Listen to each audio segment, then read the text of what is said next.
So I was watching CBS Sunday Morning, and they had this list of the top 5 comedy tours of 2024. And it's like, okay, let me look at this list. And the list is kind of amazing, right? So number 5, I'll just go through. I'll go 5 to 1, and then I'll go back. 5, Sebastian Maniscalco. He made 36.5 million. Cat Williams was next at 37.5 million. Gabriel Iglesias was third at 42.8 million. Matt Rife was second at 57.5 million. And number 1, Nate Bargatze at $82.2 million. So let's break down this list because it's a pretty amazing list. Okay, number 5, Sebastian Maniscalco.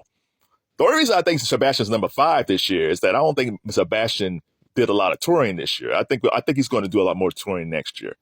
I've always been a fan of his. I remember watching him like last decade. He would come to Cleveland when he was just doing like clubs. Like he would be doing clubs and theaters. And he would come through like New Day Cleveland with Natalie Herbrick. Shout out to Natalie Herbrick. And he would just come in and do that talk show. And Sebastian was just naturally funny. He was naturally funny. I would watch him and say, man, back in the 90s, he would have had his own TV show. So I always thought he was naturally funny. And then one day, he just completely blew up and he started doing arenas. And probably around like 2019, probably 2019, he just became that dude. Like he probably for a couple of years running, he probably had the highest grossing tours. It was probably him or Seinfeld and him. Because it's always amazing when Jerry Seinfeld decides to go on tour, how much money he makes. And Jerry Seinfeld doesn't have to do it because Jerry Seinfeld and Larry David make so much money off those Seinfeld reruns. Jerry Seinfeld doesn't have to tour, but he just loved being a stand-up comedian. But Sebastian Maniscalco at that point, a couple of years ago, was that number 1 dude. But I like Sebastian. I just like the whole delivery, the fact that he talks like this. And he's from Chicago, because you feel like he's from New York, but he's from Chicago. I love Sebastian. So Sebastian's number 5. Number 4, Cat Williams. The Cat Williams story is amazing because this all stems from Club Shay Shay. That whole interview, everything will be revealed.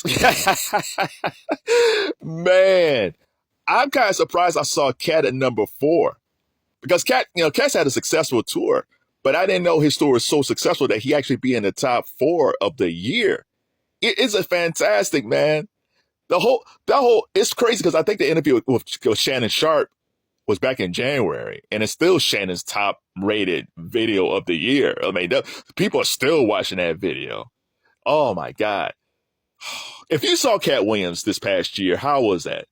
Because Cat to me has always been funny. And the story about Cat should have had next. I remember a few months ago, like on BT Jams, they showed like cookout videos.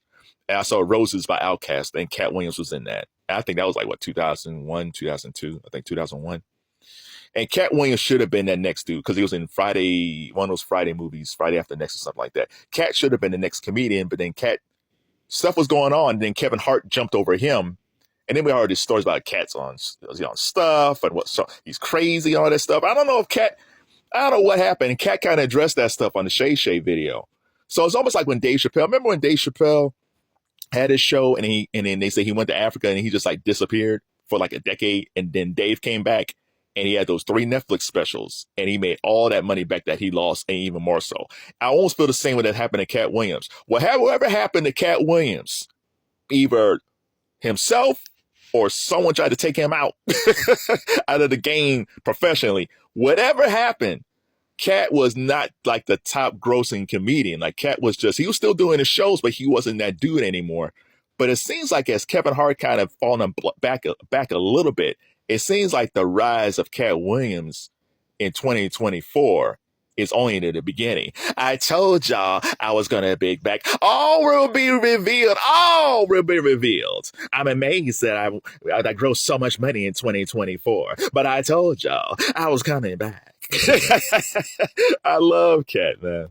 Tickets are high, but I love Cat. Number 3, Gabriel Iglesias.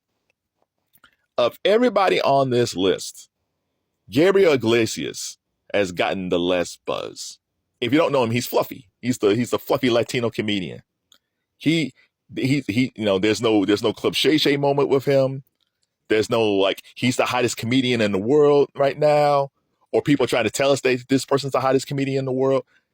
Gabriel Iglesias has been in his game for a long time. The one thing that I like about this list for most of these guys, except for one, all these guys have been around since probably the 90s or the early 2000s. Like Sebastian Maniscalco, he's been around since the late 90s, early 2000s. Like when you see guys like Sebastian making this money, they've been in this game for a long time. They played these comedy clubs where they didn't get paid. Like they paid their dues. Cat's the same way. Cat came towards the end of the Def Comedy Jam era. Like these guys paid their dues, and Fluffy was the same way. Like I think he was a group of comedians that probably came after, because George Lopez came around, because I remember seeing him on Arsenio. So I mean, back in the day. So Fluffy. Gabriel Iglesias came a little bit after George, but Gabriel's been in his game for a long time. And the thing about Gabriel Iglesias is he's like Latin artists where you can double dip. You get mainstream audiences and Latin audiences. And I think in a lot of ways, the funny thing about mainstream, so mainstream people say, oh, they're not hot anymore. Like, I remember that he had the whole Latin boom in music. And a lot of those folks like Mark Anthony, the people say, what happened to Mark Anthony? Nothing. He's just making his money. He's making his money in Latin America with Latin audiences. So I think that's the same thing with Gabriel Iglesias. He got his mainstream folks and he got the Latino audience, man. So he's good. But the fact that he's number 3 and the media never talks about him is amazing. Matt Rife is number 2. I don't know how that happened. Matt Rife was, because back in the day, Matt Rife was on Wildin' Out. He was the pretty dude, pretty white boy on Wildin' Out. He was humorous on there, right? I actually thought, because SNL has a habit of plucking white dudes for Wildin' Out and put them on SNL. Taron Killian was the funniest guy. I never liked Mikey Day. I never thought Mikey Day was funny. But I thought Matt Rife might have gone over to SNL. That didn't happen. And then he dated Kate Beckinsale for a minute. It's like, wow, he dated Kate Beckinsale. That was nice. But I never thought Matt Rife was super funny. But then he had that viral video, like maybe 2023, maybe. And that viral video came out of him at a club, and then everything just exploded for Matt Rife. But the thing I heard about Matt Rife was Matt Rife isn't really that funny. Like, I think he's funny in short bites, but he's not like super hilarious. He's not like maybe like Fluffy or Cat or Sebastian. But for whatever reason, he's made $57.5 million. I can't hate that, man. I can't hate that at all. Like, that's a lot of money. I just don't think when I see these other comedians, because I made a video about Godfrey the comedian, go check him out. Godfrey to me is far funnier than Matt Rife, but people love Matt Rife, so shout out to him for making $57.5 million on tour. This isn't even like counting like YouTube stuff or viral or social media stuff like a TikTok channel. This is just on tour. So shout out to him. I'm amazed that he's number 2. And number 1, Nate Bargatze. Nate Bargatze was not on my radar a couple of years ago. The first time I saw Nate Bargatze, he was on SNL. And I was like, who's this guy? Like, I'd never heard of him before. Shame on me, because Nate, just like with Fluffy and Cat and Sebastian, he's been around for a long time. I like Nate. Nate seems like a guy that probably would have, back on the day, would have been on the Blue Collar Comedy Tour. And he might have been an opening act for the Blue Collar Comedy Tour back in the day. But he's not really super Southern. He's just very relatable. Like, he's a Seinfeld. He's like a Southern Seinfeld type dude.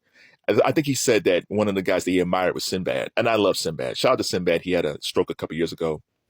He's a little bit better, but shout out to Sinbad. I love Sinbad because the first time I saw Sinbad was on Star Search. And Sinbad to me was like a clean Richard Pryor. I love Sinbad. And the fact that Nate Bargatze shouted out Sinbad and some of these other clean comedians is great. Because you don't have to be dirty. If you're dirty, that's fine. Like, if you're dirty and funny, that's fine. I just don't like people who are dirty and not funny. But Nate Bargatze's totally clean. He's family friendly. His dad was like a magician when he was growing up, so he saw what his dad gone through, and now on tour he brings his dad out. Like, Nate Bargatze seems like a good dude. And when he was on SNL the first time, he was really funny. The second time, I think he was on there this year, not as funny. I don't think it was his fault. I think the writing just sucked.